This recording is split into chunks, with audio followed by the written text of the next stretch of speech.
Okay, we're starting with this topic. Oh, platonic or romantic? Yeah, you could have a friend who's your soulmate. Such a girly topic. No, it's Here not. for that. No. We're gonna talk about our feelings today. No, I'm not. Yes. I'm not in a feeling kind of mood. Why not? You just want to talk about facts? Huh? Nah. News? Nah. Okay. These are thought-provoking topics. Okay. Go ahead. You can tell when Amir picks a topic versus when I pick one. I'm just saying, man. Okay. I'm here for the what do you call it again? The news the kids want to hear. No. Okay. I mean, yeah, I guess. I think it's a healthy balance. Okay. We can mix it up. Yeah. Okay, which one are we starting with? What? Which one are we starting with? We can. You spoke into the camera like you were starting or something, and now you're saying, "Oh, what are we gonna start with?" Come on. I feel like guys. Oh, shoot. Why are you hitting the mic? I didn't realize it was like that low. What was I gonna say? How are we liking this new intro style where we don't really talk about the intro, we just start talking? I think it's better if you don't address it. Well, we need to know if they like it. If they're like, I don't know what these guys are doing. No, we do what we want. We don't care what you think. I mean, why would we? Okay. We everything I do, no, I do stop. No. I was so off key. You know that song? No. You don't know that song? It's probably like from like High School Musical or something. Okay, first of all, no. What is it from? I don't know. What? Why would you ask me like, oh, you don't know where it's from and you don't know where it's from? It's from... No. You can't bring that up now. She literally said, oh, you don't know where it's from? Like, I'm supposed to know where it's from. And she doesn't know where it's from. No. You know why I'm saying I know where it's from? Because I watch like The Voice and stuff with my dad. Yeah. And like they do all these covers of songs. So like I'll recognize the song, but I have no idea who sings it. What? But you heard it from something. Yeah, The Voice. You should have said that then. Oh, well, but it's not that's not the artist. It's just the show. Yeah, I would have probably clowned you for that too. Exactly. You would have been like, oh, who's The Voice? We're talking about soulmates today, guys. I don't know how. Okay. We're gonna skip that first part. This one? Yeah, we'll do it another time. Okay. Amir, do you feel like you've met your soulmate? I didn't even finish the question. Okay. Sorry. We'll cut that out. Okay, go. Oh, we're keeping that in. Amir, do you feel like you met your soulmate? No. But like even in a platonic way, like, you know, okay. That is like, I don't think guys think, yo man, you know what? You're my soulmate. You know, you may not think that, but you feel it, and then by way of that, it's a definition. What is the definition of a soulmate to you?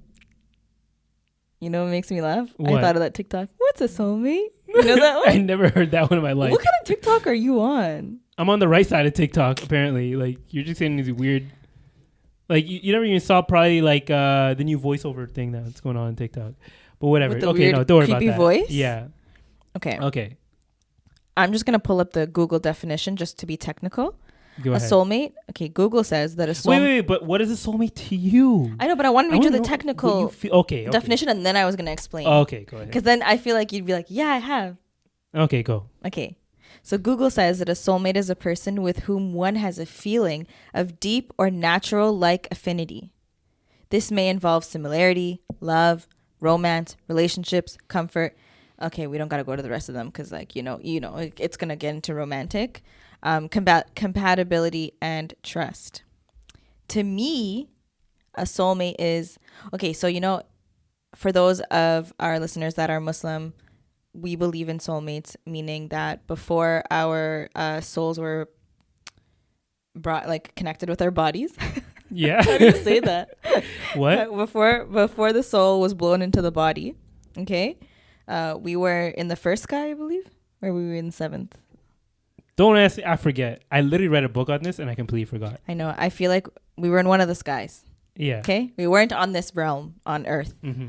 And so the souls were there and they were present, and there's a high, like, you know, souls were mingling and mixing up there. Mm-hmm. And so when our souls are blown into our bodies, when we're obviously, like, you know, when we're in our mother's womb, which is approximately around like is it the 3 or 4 month mark? I can't remember exactly, but there are times where you go through your life on this earth and you'll meet someone and you have like, you're just like drawn to them, and you're like, there's some sort of like familiarity about you, but you just can't put your finger on it. Because it's very possible that your souls are probably homies up there. Yeah. That's a soulmate. Don't you feel like you've ever met someone for the first time and there's like a sense of familiar, like don't you feel like you've known them before? Yeah. Like, have you ever had a deja like, vu? Okay, for me, it's like I'm friendly with a lot of people. Like when I meet someone, I'm gonna automatically be friendly to them until they give me a reason not to be friendly. And maybe like I feel, I don't know, I wouldn't say that I inherently feel right away like some connection with someone. Okay, maybe Really? I haven't. Maybe I haven't ever felt that. I just felt a connection with someone. Like you've never met someone and you're like, oh, there's like something that like you're inclined, like, I don't know, you're inclined to like want to be their friend, like something's drawing you towards them. You've never felt that? Maybe I have, and I'm just not thinking about it now. But I don't know if I would attribute. I don't know if I would attribute that to them being a soulmate. No, it's not always Yeah. a soul. That familiarity doesn't always mean that they're your soulmate, but like when it happens enough times, I don't know. I feel like I've come across that. Maybe that's just like the start of a friendship. Like that feeling is just the start of a friendship. Like, oh, this person has similarities to me, or it's things that we're both interested in similar things. Maybe like we can go out and do the things that we like together. Right? But do you ever feel like drawn to, like, have you ever felt like I really want to be this person's friend, like drawn towards them? I'm trying to think it right now. Like, you know, you guys say that I'm not antisocial, but like I've never tried to like actively make something work just because I'm drawn to them, unless it was like for a relationship where like I'm like, oh, we can get married or something like that. But if you're thinking purely platonically, nah, like unless they had really close interest to me or they said, oh, I would like to do that too. Sure, so you're just reciprocating then though. Yeah, exactly. But it's not like your inclination. Yeah, I don't think I've ever had that really. Dang. Yeah, why, have you? Yeah, all the time. Give me an example. What do you mean? Like, so it depends, right? I think through this podcast, like there were a lot of girls that have reached out to me and we've like developed like a really good friendship. But it's weird because like they'll respond to one of our episodes and they'll share their thoughts, and it's a very well written one. So like, you know, I respond, and then it kind of starts to go in like a back and forth type of thing. And then for some reason we're both like drawn towards each other and we end up like having this great friendship. I feel like, you know. But you think that's a soulmate? Sometimes. But even in person, okay, in person, for example. Yeah. I'm trying to think, like, have I ever... I feel like a soulmate is like such a heavy thing. No, I know, but you could have more than one. I feel like it's super rare. Like something super rare for humans, for a human to even have, that a lot of us don't actually get that. Because to think that, like, if you relate it to our souls being in the sky, like you could be all those souls that were in the sky at the same time. Yeah. So literally, your soulmate, the person you interacted with, could have been born in a time 5,000 years before you. How heartbreaking 5,000 is that? years after you, right? How heartbreaking, guys. Exactly. Imagine your soulmate was on this earth. See, but like that's the thing. Whenever someone tells me that, like my brain goes to the logical conclusion where I'm like, the chances of that happening is so rare that if you try and attribute to that, then I'll be like, okay, then I don't think it happens to everyone at least who's at the same time. Like maybe there's like 5 or 6 people who that's actually happened with, where their souls actually were, and we have heard stories, or I've been told stories of like people who had that happen. Yeah. But it's something that's super rare and super special. And I feel like if you try and attribute it to everything, it loses that specialty. No, I wouldn't say every single friend of mine is my soulmate. I wouldn't say that. But like there have been instances where like I've met someone, whether it's just by chance in person, you're in a gathering, you meet someone new, and you just feel like your soul is inclined to be around them. Like you're just like you want to be around them. And it's not even, it literally doesn't have to be in a romantic way, but it's just like something that's drawing you towards them. And I'm like, are you my soulmate? You know, I'm like curious, and I'm just trying to like suss it out. To give you credit, like it is a very human feeling to feel like, oh, this could be my soulmate, because everyone wants to feel like there's something special about a connection they have with someone. But unfortunately, like I'm a huge skeptic. I'm a huge I realist know. a I lot can of the tell times. that you. Okay, fine. On the Yeah. contrary, though, Yeah. have you ever met someone that you really just there's just something about them you just don't like? Dislike? Yeah, you just don't like them. No, only like it's hard because it's very hard for me to have strong feelings of like negativity or even positivity I towards know, someone you're that so I neutral. don't know. Yeah, that I don't know 100%. No, but like, let's say you meet someone, right? Yeah. We're in a gathering. You meet someone, and there's just something about them that's off. You may not hate them right away, Yeah. but then they're around, and then you start to like progressively dislike Well, yeah. Then them. I'm taking evidence, like not evidence. I'm Or you, building. like, Everybody observe? builds a small report of someone in their mind, right? And it's very similar to like The Sims. I don't know if anyone's played the game's Sim game, but like you have like a bar where like they're positive on you or they hate you kind of thing. Oh, And like really? I feel like humans have a little bit of that in the back of their mind where they almost build like a file on someone and like they judge the interactions they've had with them, and like if there's a lot of if there's accumulation of negative interactions, then they'll be like, okay, I just don't like this person, or I don't want to be around this person. Yeah. And then of course there's positive, you'll be like, oh, I want to be around this person more. Yeah.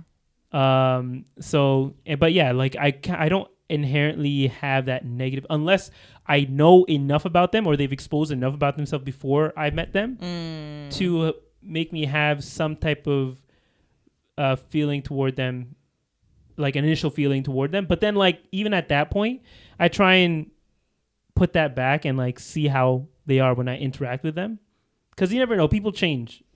And Not really. what? I don't think they change that much. You don't think that this is the girl who said that money changes people? No, Yeah. I mean, like, Yeah. I don't think you could change your personality that much. And honestly, after that conversation, you kind of convinced me. Okay, so Exactly. whatever. That's not You know I was right. That's why. that's not the point. Yeah. The point is that I don't know. Like for me, Mm-hmm. I've come across people where like I said, I meet them and something's off, but I don't judge right away. I'm like, let me give them a fair chance. Yeah. And then over time, eventually, I turn out to hate them. But sometimes I get surprised and I actually don't dislike them. And I end up really liking them. Like, oh, this person's really cool. Yeah. But there are people out there that I'm like, I can't stand you.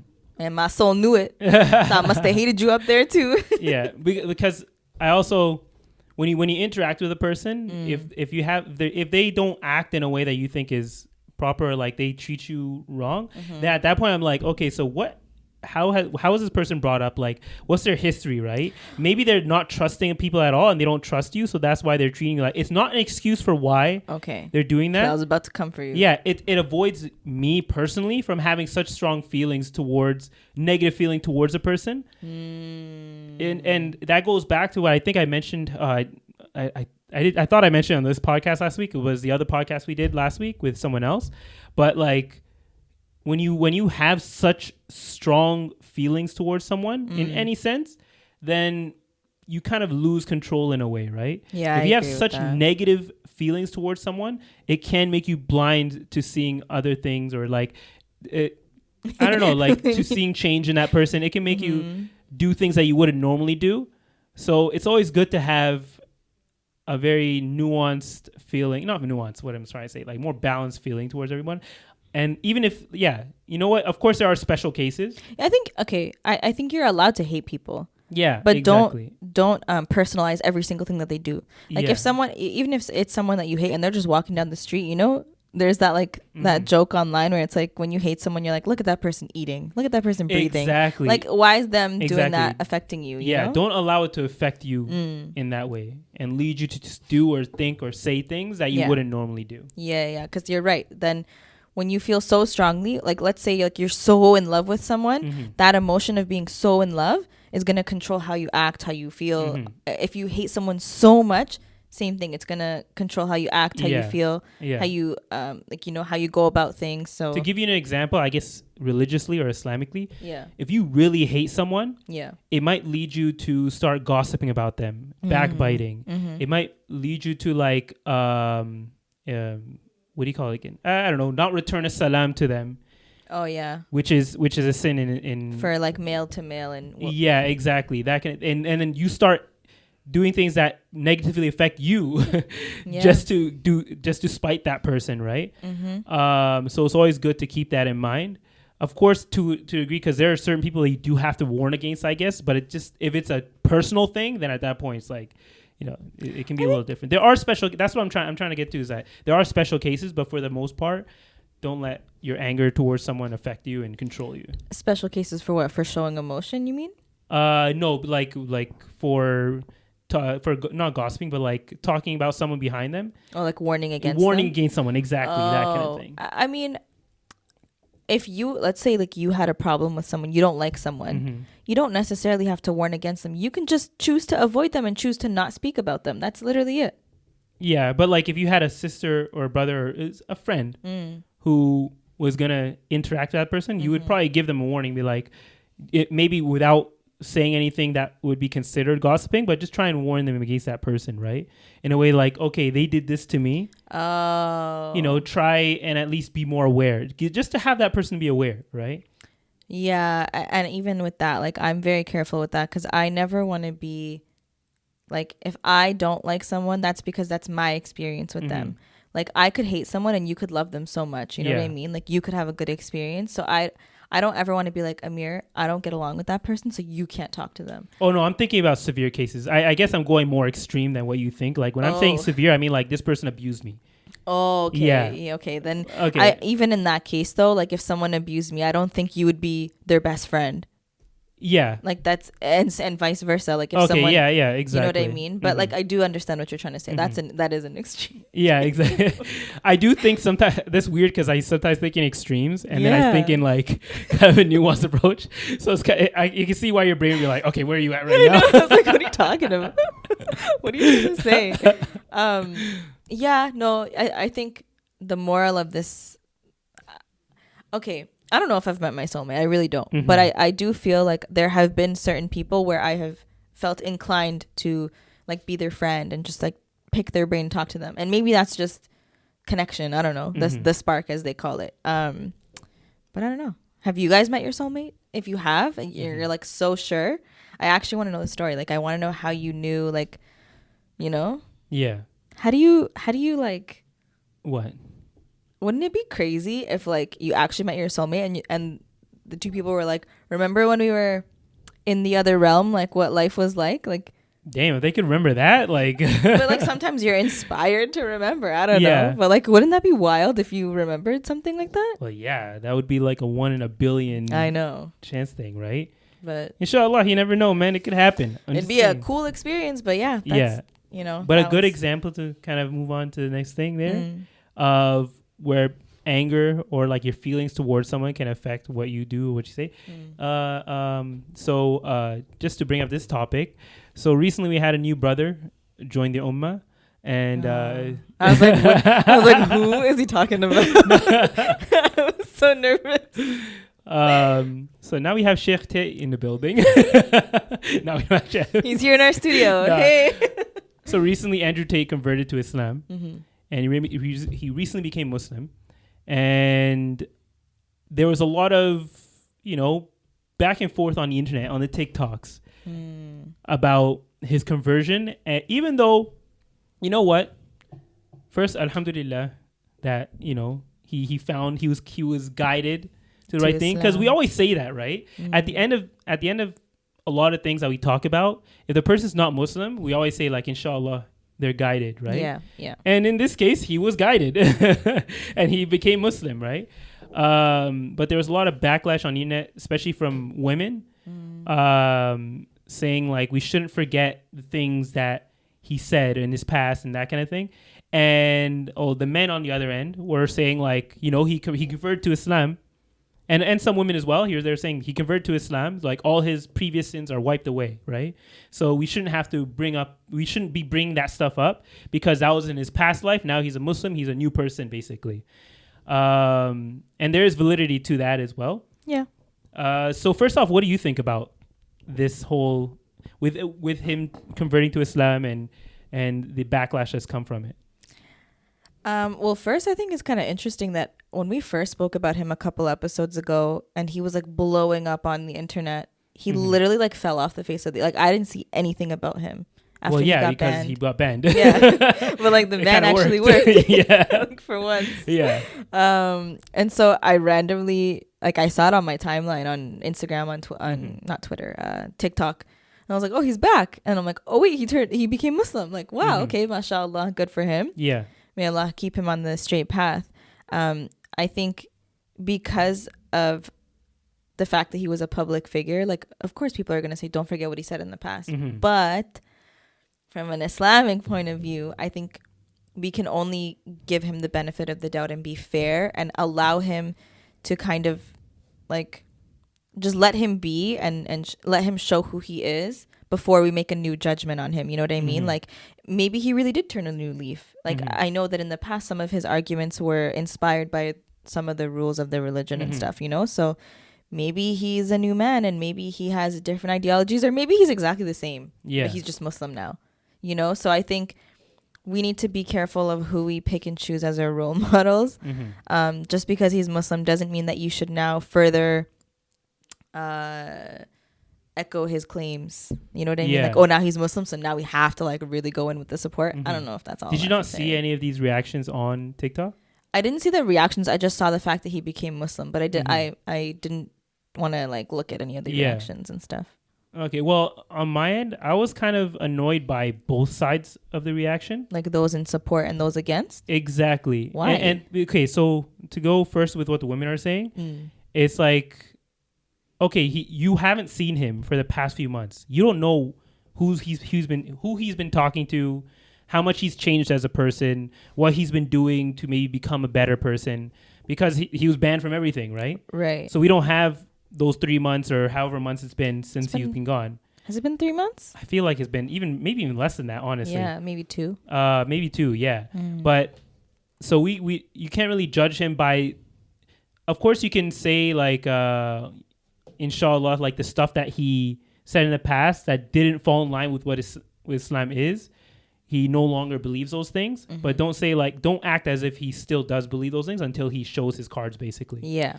But on the other end, for the guys, I was kind of disappointed with a lot of men saying like, our top G is back, and like now I have 2 role models. I have 2 role models in the Muslim community. I have Andrew Tate and the Prophet, right? Not them comparing. Yeah, and like trying to put them on the same level. I guess to give them the benefit of the doubt, maybe they mean like the fact that someone can be so extreme on one end and still find the value in Islam. But the general sentiment around that is more like they kind of believed everything he was saying beforehand. And I don't know if they were, I can't say for sure that they were not taking everything he was saying and just taking the good things, the things that did fall in line with Islam as reasons that they liked him. But I'm going to assume that maybe they took everything he said, even the things that we wouldn't necessarily agree with.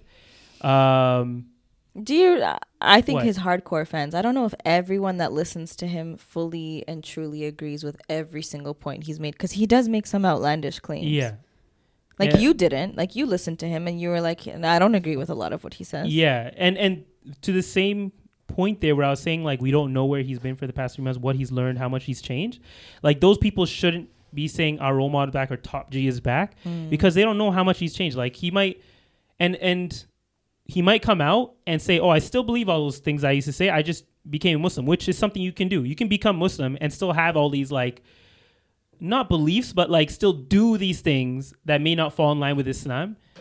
But I mean, also, when you think about people who become Muslim after having a different faith, they don't change who they are as a person. They just believe in Islam now. And so the more they learn about Islam, that may start to change his ideologies, right? Yeah. Like the more he learns and the more he's like taking in that faith, I think that could inspire him to like adjust how he thinks about certain things. Maybe that's me being like hopeful for him. Yeah, exactly. And also another thing is, what was I going to say? So a lot of the, I guess, Muslim influencers, you could say, especially in London, because that's where he's based out of Romania, but he's founded like in Europe. Didn't he move to Dubai? Or am I making that up? No, he did go to Dubai at one point. Oh, okay. Yeah, my bad. But he lives in Romania. Oh. But he kind of goes like to London, Dubai, all these places. He has like a private jet, I think. Oh, wow. And he is like doing like a circuit with a lot of Muslim influencers. He's doing a what? Like a circuit, like a publicity circuit. I don't know what you would call it. Basically going to all these Muslim influencers and doing interviews with them and talking about like maybe his journey, and how he found his way to Islam. I never saw the full videos because they were on TikTok, right? Like I'm trying to search for these things, but I can't find them half the time. Yeah. You just see the clips. Mm-hmm. But I feel like that's also kind of not dangerous, but like when someone becomes a new Muslim, like they still don't know all the rules. Yeah. And they still don't know like what's good, what's allowed to say, what you're allowed to say, what you're not allowed to say, what the correct belief is and everything like that. Maybe I'm wrong. Maybe he has already gone through 3 months of like learning everything, but I highly doubt That's that. a lot. And to put him on the stage right away and give him a mic to be able to speak to the people again. Sure, maybe he can talk about his conversion, but like keep it at that. Yeah, I wouldn't like, it's weird to make him the spokesperson for Islam all of a sudden. I don't think they're making him the spokesperson in Islam. I think maybe it's just I feel like they're taking advantage of the fact that like he's a big name. And they're trying to like maybe grab all the fans that are following him and coming with him, which might be a good strategy for like converting some more people. So I don't know, maybe this is actually going to work out for the better. But I just feel like you should give it a little bit of time. Let him learn more of the rules. Yeah. And do more due diligence in like finding out, making sure that he has the correct belief, and that a lot of the things that he would say, like especially towards women specifically, and what he believed they could and could not do, or have been corrected in a way. Yeah.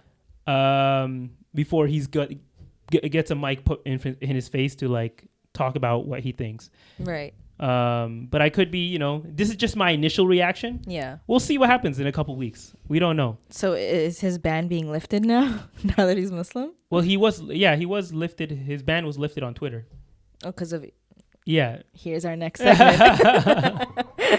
Well, yeah. Well, also another big thing that happened was that Elon Musk finally got the keys to Twitter, basically. Yeah. And he like immediately just went ham on the company. I heard he fired he fired the CEO. The CEO, the CFO, the like chief lawyer or something like that. Why?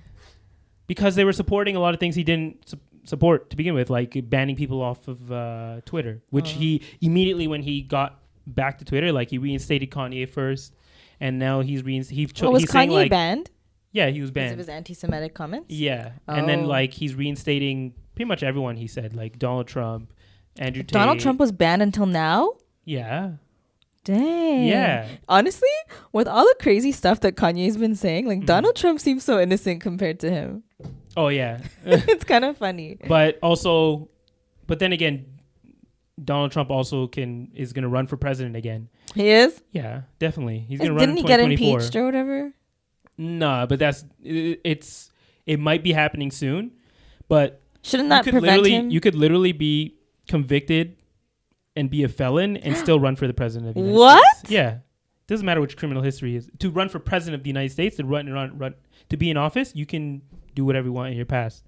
It's technically not a stipulation to like not have a criminal record or whatever. Yeah. I didn't know that. Are you sure? Yeah. But you can't go get a desk job, but you can run for president. Yeah. How does that make sense? Well, I think they just never thought that someone would literally be a criminal and run for president. So like, why would we need that rule? But times have changed, guys. What? I did not know that. Yeah, but he also fired like 75% of the staff that took care of like basically who had the ban hammer. Oh, really? Yeah. You know what's funny too? There was the news people were looking for like these people who were getting fired, right? I guess some people knew this or they took advantage of this. So 2 guys were standing in front of the Twitter office in San Francisco, and they had boxes, and they said, "Yeah, we recently got fired from Twitter, whatever." Right? And it looked like they had all their stuff there, and they got interviewed by all the news agencies. They were all over the news. What the heck? And this guy was like, "Yeah, now I gotta go and tell this story to my husband and my kids at home," and he's a man himself, right? Yeah. So, we later found out that those guys were actually just like trolls. They just pulled up there, and they Wait, weren't so- actually like employees of the company. What? Yeah, Oh and they my just trolled God. all the news.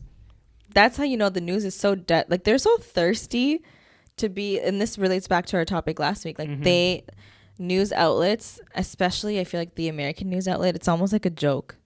Like they're See? just so like And you desperate to- and you said last week that you think that people care about credibility these days. I was thinking of Canadian news, okay? I wasn't thinking of Nah. American news. No. Even Canadians to a point is like It's not that bad.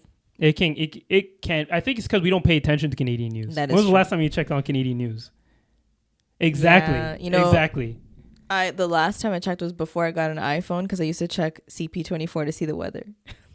What? That's and then I'd like hear the news from that. That's pretty much it. Oh yeah. Remember? Breakfast television. Do you remember? Yeah. Oh, I used to live off breakfast television Yeah, that was when I actually had time to like sit in back the and- mornings, in the right morning, before yeah. school. Yeah, I love that. Me too. But technically, when you're away from home, you can do it. But like, you don't wake up right time, I like know, 5 minutes before you have to exact- start. like, who has? Yeah, Yeah. I'm not. Mm-mm. If you're a good person. Wait, do you wake up like early when you work from home? No, it depends. Like sometimes I'll wake up like 30 minutes early, that kind of thing. Put on a laptop.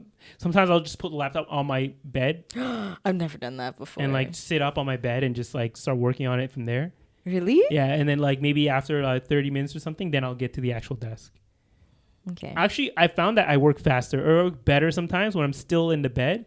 And I just Really? pull and I put the laptop on my stomach or my lap. Mm-hmm. I don't know why. I think it's like because you're focused, and I think it's because like I have that one screen to work on. Usually I have multiple screens to work on, and it Yeah. keeps me focused, and I can like get like small tasks Or done pretty quickly. is it because you know that you're only going to keep the laptop there temporarily, and so you're just trying to finish this before you migrate to your desk? Maybe a combination of that. Yeah. Yeah. Yeah, I see that.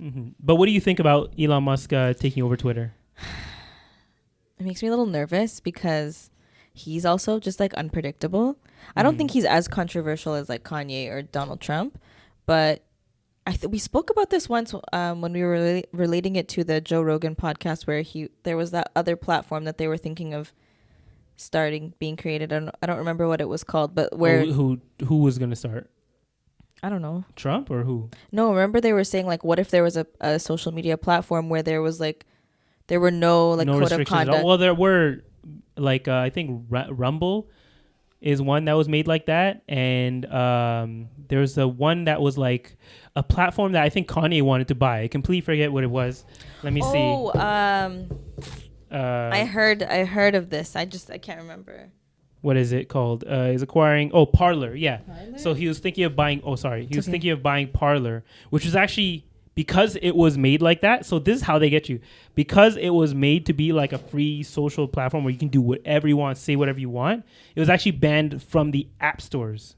Oh. Yeah. So that's how they got them. Okay. Yeah, because you're forgetting that the app stores are also controlled by Apple and Google, right? So you can't get on there where the main things are. Then that like there's always a way they can get you, basically. Yeah. I mean, I don't think Elon Musk will take it to that extreme, but I think the restrictions will definitely be loosened up a bit. Yeah, like, and honestly, I think okay, go ahead. He's what he's done for the technology behind Tesla, it was such an innovation, and it was such a new innovation at the time that I think he could potentially make Twitter greater again. No, because like, you know how they like Twitter, I think out of all the social media platforms, remained pretty consistent with the features that they have. Like Instagram went through 1,000,005 changes. YouTube, same thing. But like Twitter has stayed pretty consistent. Well, they tried to do different things, right? They tried to add like stories at one point, and like really on Twitter. I think so. Yeah, I know that they have. I know like they that. tried other things, but it just they kind of found out or realized what their bread and butter is and stuck to it. But they have those like rooms now, sort of similar to Clubhouse, right? They still have that. I think so. Yeah. I don't know. I feel like maybe Elon Musk will incorporate some new innovative technology, maybe, and Twitter might be cool enough for us to go back on. I don't know. Were you ever on Twitter? Yeah, back in my Jonas Brothers I days. never used Twitter, honestly. I used it just literally. I created my Twitter account to watch Jonas Brothers live, like live chat thingies that they used to do. Of course, it's related to Jonas Brothers. Everything you do is related to what Jonas Brothers were doing. At that time, yes. Yeah. That's honestly why I got it. And then after that, I was just like, I don't really like. I used it for a little, and then I just kind of felt like I just didn't really need it anymore. So yeah, well, that's the reason that I think nothing much will change. Like, sure, these guys will be put back onto platform, which I don't think they should have been banned to begin with.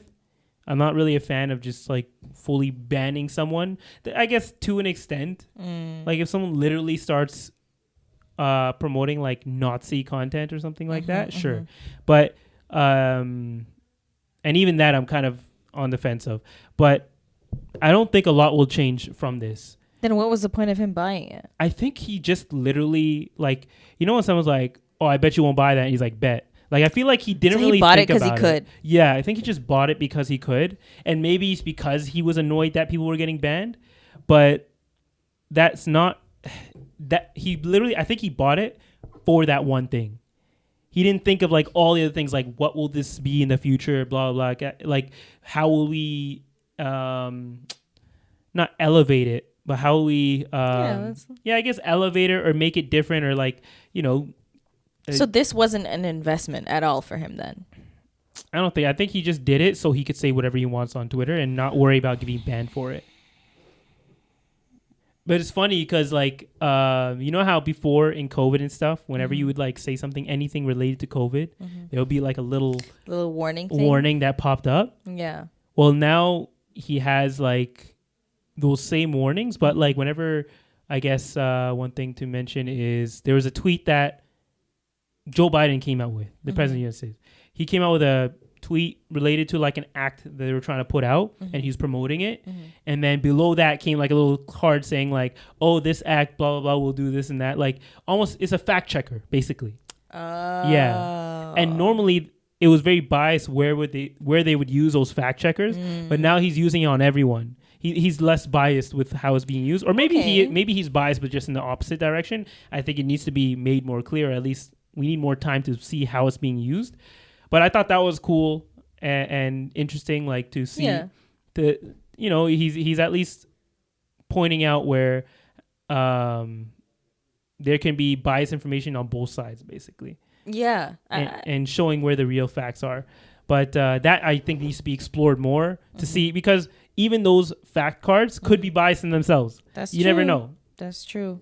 Someone needs to be like dig deeper into that. I'm not gonna do it. I'm just gonna see someone else do it and see what they say. Yeah. Because I'm lazy. I think that's kind of interesting though. Like if he doesn't target specific people and just like everybody has this potential of having the little fact thingy at the bottom. Yeah. Then it's like, you know, like TikTok. Sometimes it'll show someone driving and talking on TikTok and it says like, these stunts are done by professionals or whatever. That little disclaimer. Yeah. Is it sort of like that? Yeah, basically. Sort of vibe? Oh, okay. Yeah, I mean, I don't see what the problem is with that.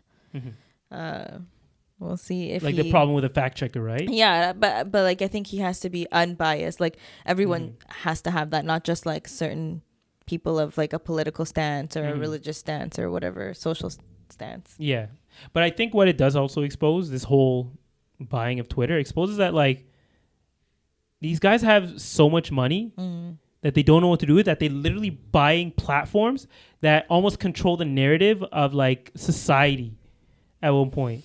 I'm not a conspiracy theorist, but well, it's not a conspiracy. It's more like it's showing you how like the wage gap, or not, I don't even know if you call them a wage, like just that gap between the everyday folk and the 1%, the wealth gap, that's what it is so large and it's just so like ridiculous these days. I was actually thinking about that today. Like imagine, like I can't conceptualize being so rich that you're buying things that are like multi-million dollars, like that expensive. Like I can't even, my brain can't even begin to think that way. There's actually, to think, go back to Andrew Tate for a second. Yeah. He did mention, he's like, and I've heard other people say this too, but like when you make a certain amount of money, if you make a certain few million or even a couple million, like you have so much money at that point that you don't know what to do with it. And that's why they just start buying these ridiculous things. Cause it's like, at that point, money is not an object, and you kind of have to find another purpose. Because a lot of people, some people, their purpose is only to drive for money, and like, it's not about that. But like, you don't really need $1 billion. Yeah, you don't. You can get away with a few $1 million and never have to worry about anything in the rest of your life. But that's true. So just that was just some interesting thing that I saw, that I heard that Andrew Tate said, and multiple other people said it before. Yeah, where like, you don't need that much, but I mean, it's obvious. It shows you what happens when you do have that much and you don't know what to do with it. Yeah, and I think, like, if you really think about the global wealth, like accumulated wealth amongst all of the rich people, there's so much money that I'm pretty sure if it was all divvied up, everyone on this planet could be millionaires. No. I think so. You're talking about like 9 billion people. And how much is the wealth? Like global Maybe accumulated wealth? Everybody else would have like a few $100. No. Yeah. No way. Yeah. Think about it like this. There was a thing I forget where I saw it, but like, if there's 300 million people in America, right? And okay, and if you give them all, if you divide that 300 million, if you take $1 billion and you divide it between all of America, every person would only have $3. That's $1 billion. Every person would only have $3 and like 33 cents. How does that even make sense? Why do you have to look up a calculator? Because that doesn't make sense, Amir. Yes, it does. Okay, you have $1 billion. I'm literally typing Sara, in what's $100? $billion? No, don't what's test me. $1 billion Don't divided by test me 300 million? Don't trust me. What's $1 billion divided by 300 million? $1 billion is 1,000 million.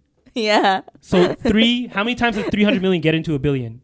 I don't know. Like 3 point something? 3.33 times, right? Yeah. Yeah. So that means each person will only have $3.33. Wouldn't they have 3.33 million? No. You're talking about 300 million people. And $1 billion is 1,000 million dollars. So if you have 300 million people. I feel like that GIF.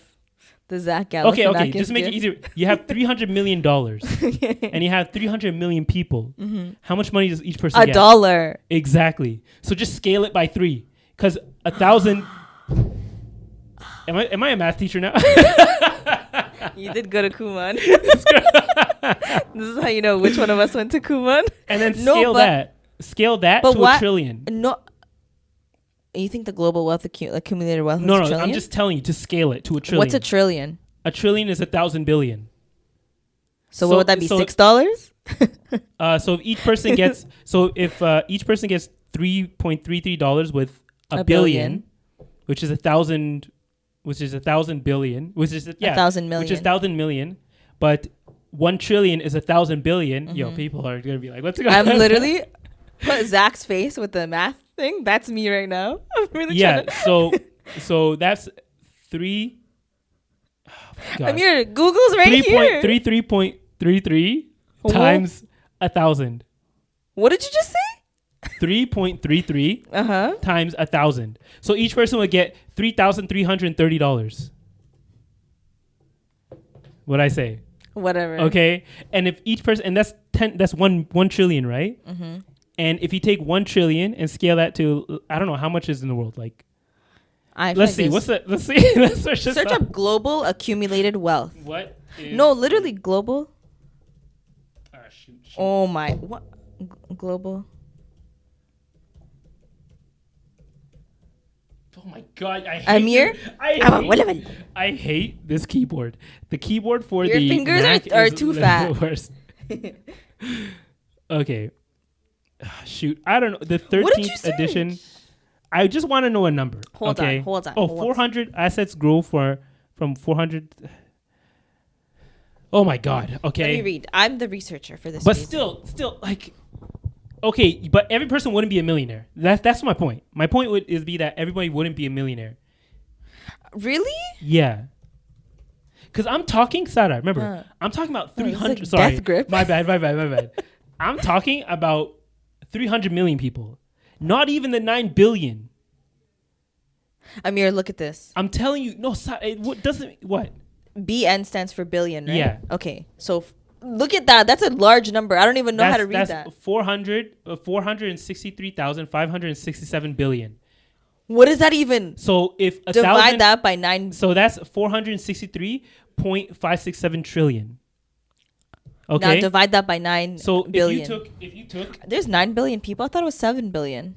what? I thought there were 7 billion people on this world. No, now there's 9 billion. 7 billion? Where the hell did the Wait, other 2 billion? 2010? Where did the other 2 billion people come from? What? Where did they come Yeah, from? global. Let's see. Global Population population 2022. You see? 8 billion. Okay, wait. Is it okay? Yeah, I guess it is. You added an extra billion. I don't know where you got 8 billion. them from. Okay, that's 8 billion. There's 463 trillion, right? Or let's say 463.567. 0.5. That's billion Yeah. divided by 8. So each person would get. Sorry, is that in dollars? 1 second. So each person will get $57,945. Nowhere near $1 million. So there was someone online that said, "Oh, if who's the richest man?" Yeah, in because the- people in online don't know how to America? do math. And like Warren Buffett or one of them, if the billionaires of the world came together and then divided their assets amongst, or maybe they meant America and not the whole world. Even if it was just America, that number would be smaller. What are you talking about? No, it wouldn't. Oh, yeah, the American wealth. Yeah. I was about to say something there, but I was like, no. I got what you meant. I was thinking about the second number. Yeah. What second number? The 8, because it's not 8 billion. It's only like 300 million in America. I don't know. I don't know how much. Yeah, but no, yeah, the number would still be pretty much small. Yeah, because the American wealth, I don't think they. But it would be nowhere. In any case, it would be nowhere near $1 million. In my mind, Yeah. I literally sometimes when I'm like deep in thought, Yeah. I'm like, these rich people are so selfish. If they just gave up their wealth, everyone would be millionaires. Oh my God, Sara. I swear to you. And you never thought to do the math in your head. No, because it just made sense. See, that's why you got me, the analytical, but like, doesn't it make sense person. when you think about it from a holistic? No, approach? because I know math. No, I said holistic. Okay, not analytic. Holistic approach. What's You're included in this holistic approach? Like, okay, let's say you Is have math included? Because it is, then you're wrong. Like, I'm not even joking. I truly believe that we would all be if we just had a redistribution of the wealth in the world. Guys, I am smart, okay? Just not, math is just not my strong suit. But I think what we have to get away with is the reliance on money, to be first off. Yeah. Like, if you wanted to, like, let's say you wanted to save Africa, I feel like first off, you need to, like, stop stripping them of their resources. Yeah. And, promote things like agriculture. But now, because of global warming and everything, like, things are so out of whack. But you'd, like, it's almost like the whole teach a man to fish thing, right? Yeah. Like, if you just give him a fish, in this case, let's say money, then he's going to have money for a day or a few days. He'll spend it. He'll spend it. It'll be done. Even if he saves it, he'll spend it eventually. But if you teach him how to make money, how to, take advantage of what resources they have, then they'll have money for life, or they'll be able to live for the rest of their life. Yeah. Because how people used to do it back in the day, right? People didn't really work with money back in the day. They traded with each other. Yeah. Because that was the value. We just gave money so much value, the value they really didn't have. And we're kind of reaping the not the benefits, rewards, but I guess you could say rewards of it today. Sorry, not to get like all geopolitics on y'all. But on that note, we're going to take a quick little break. Oh, yeah. We're going to readjust and we'll be back. No, the IP address of the house. Like it knows that this house, someone has used it. Oh. Yeah, so you don't go to like another device. Okay. Oh, and we're back. Yeah, we're back. We're just talking about this AI generated art. I feel like I saw something though. Can you Google that? Like just search AI generated art. Okay, so I don't know if anyone's seen this. I want to bring more examples. Maybe we can like do a little video where we generate things. But like if people aren't paying attention to AI generated art right now, you'll definitely be paying attention to it in a few years, because it is evolving almost exponentially, almost as fast as like technology was in the past days. You know how like they came out with like the first computer, and then after that it just kind of like shot up. The evolution is happening with AI generated art is crazy right now. So basically, just give you an idea of what AI generated art is.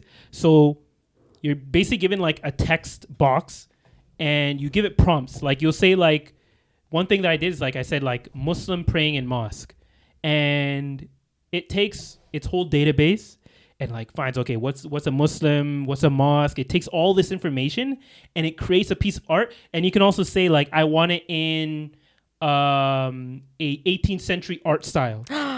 That's so And it will make it for you.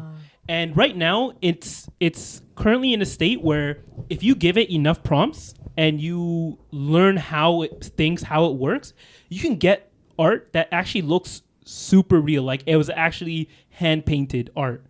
And like you look at some examples here, it's getting pretty crazy. And now like people are starting to make modifications where there are people making modifications where basically like you can add your own image to yourself to it, and it will start generating art with your face. So like you can say like, I want to be in a medieval castle as a knight. It will put your face in a knight helmet. And like you look like you're a knight in the medieval castle, and you can say like in Lego form, and you'll be a Lego man. So just the evolution that I've recently seen with AR has been crazy, and I feel like this may be a direction that we're going to see a lot of things go when it comes to the art world. Yo, sorry. I know. As you talk, I just did it. Yo, literally, I just typed in forest with sunlight peeking through. That is so freaking cool. Give me 1 second. I actually have to go to the washroom real quick. Wait, really? Yeah. It's so random. Wow, that's so cool. That was really cool. I kind of want to do it again. Hey, can you save that? This one? Yeah, take This like a is such a screenshot basic of it or one, something. Yeah, so yeah. But yeah, so what was I gonna say?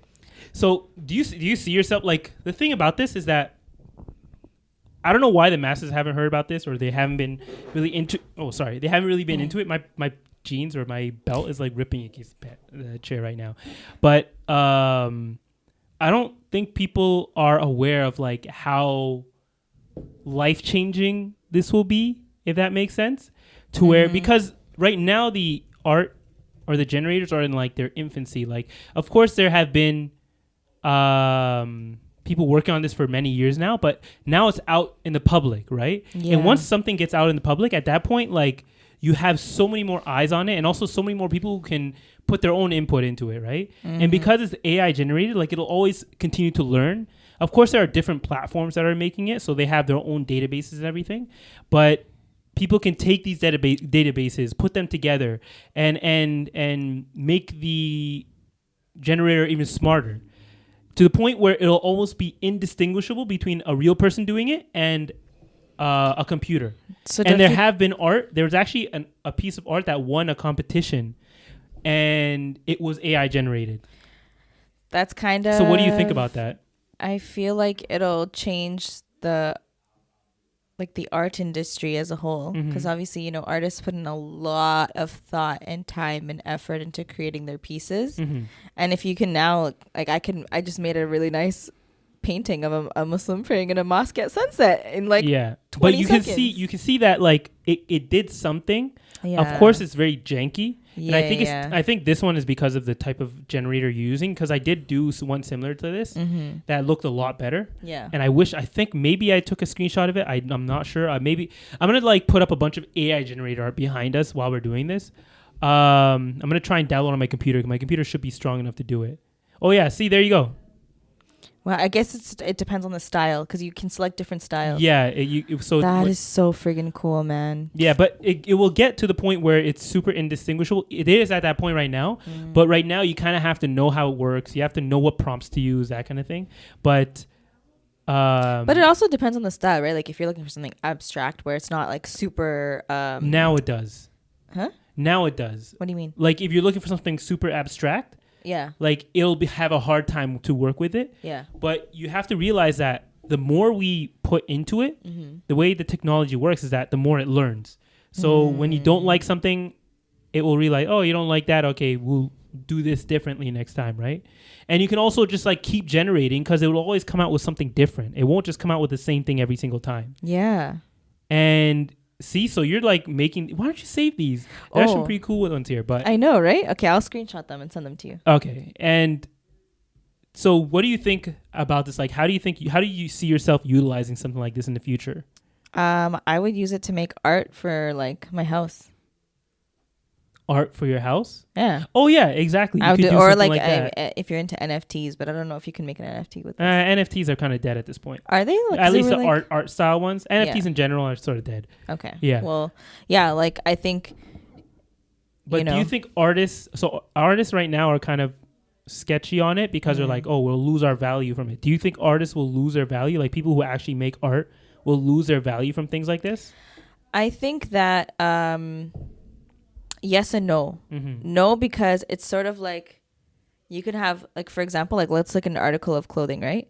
Something could be like machine generated, like a t-shirt was sewn together by a machine, and then you notice that when something is handmade, it's like 1,000 times more expensive because it was handmade.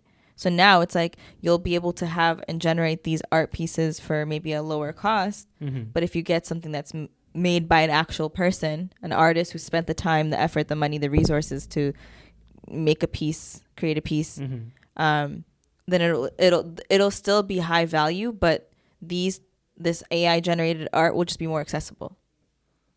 Yeah, so I guess it's if the person is like well known enough, you would want something from them, right? Yeah.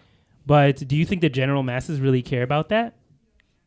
No, I think will only care about that. Not general. I think it would just be people who actually have an appreciation for art. Yeah. So, but there are already people like that who have appreciation for art, and you got art museums and everything like that, collectors. So I guess those things maybe they'll go in higher in value over time, but that's what they expect to happen, right? But do you think that the creators themselves should be worried about their jobs? Like, I'm trying to think of something equivalent to this, because now there's also AI generators for music, like there are AI generators for singers. There are a lot of people are working with AI technology altogether. So what's your thoughts on AI technology in general? Do you know what AI technology is? What's it capable of? I do, yeah. I think it's such a vast topic. It's like making my brain hurt just thinking about it. But I think like. Do you want me to like specialize the question, I guess? Maybe like a specific. Do you think it's going to be dangerous for the future, or it might actually benefit us? Both. Both? Yeah. How do you think it'll be dangerous? Dangerous because, just seeing things, something as simple, and it's not really necessarily related to AI generation, but like self-checkout has now, like, they have the cashiers like monitoring you, like that's their job now, but eventually it's going to just disappear. Like there's that whole Amazon funded grocery store that you can just scan your Amazon pass or whatever. As technology continues to progress. And the thing is like, how much could it really progress? Like, are we going to live in a world where everything is AI generated? Like, do you really think that's going to happen? I don't know. There's a right way of that happening, and there's a wrong way of that happening. I feel like we would kind of go down the path of the wrong way because capitalism. Yeah. So when I say the right way, I mean that like something.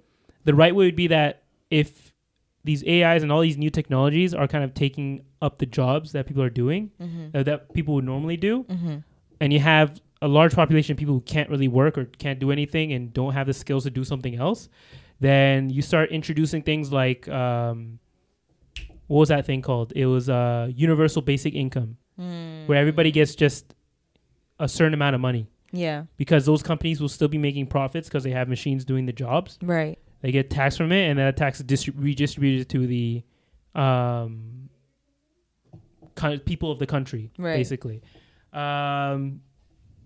But I don't think people would really want that, like to just not have to work, because people just like working, it gives them purpose. Yeah. Or maybe they'll find another purpose, but some people just want to do that 9-to-5 job. Yeah. I'm assuming. I mean, I don't know if everyone would agree with you, because who really wants to work their 9-to-5? Because I don't. There are certain people who just like that, having something to do, having some type of purpose. Yeah. Yeah.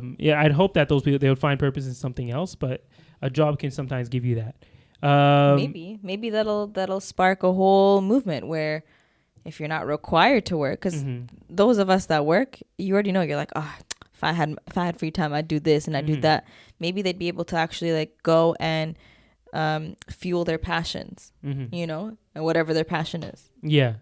And I guess the negative way, which I think would actually happen, is that those people would lose those jobs, and nothing would be done to accommodate for the fact that you now have a large workforce that isn't able to work and has maybe worked in this field for so long they don't have any other specialized they don't have any other skills to be put to another type of job.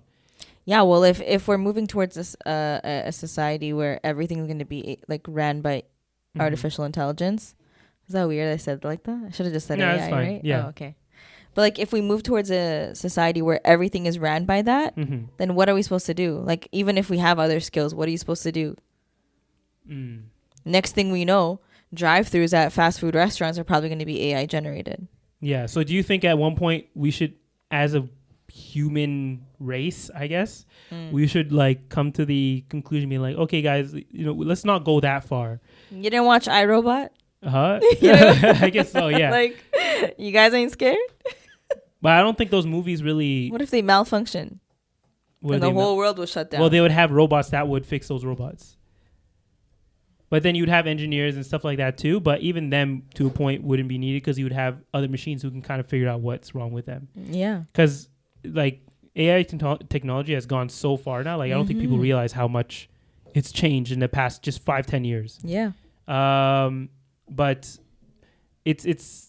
I feel like it's something that you won't really know exactly how we would react as a world or like as a people until it happens. Yeah, because I don't like when you're asking me like, do you think it's going to help us or like, is it a good thing or a bad thing? Like, I don't know, because I can't even like I can't truly sit here it's such and a imagine. Large, like it's so many factors. Like the fact that cars like cars can drive themselves now. Would I trust it? No, I would be terrified to sit in that car.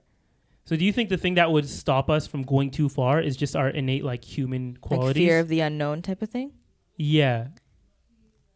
I don't know, because we have people like Elon Musk on this world and he don't fear nothing. It all comes down to like how much people are willing to like just have one less task they have to think about, right? Yeah.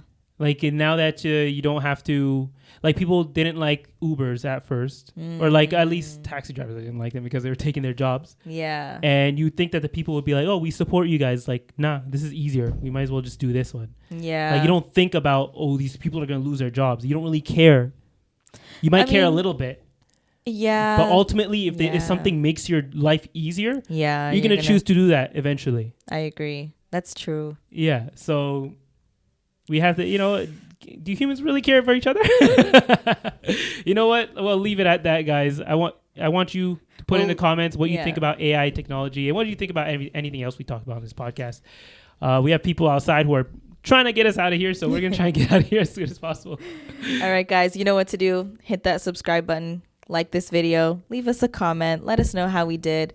And Whatever. Let us know your thoughts, because we left this conversation kind of open-ended. We want to hear from you. And then we'll see you guys next week.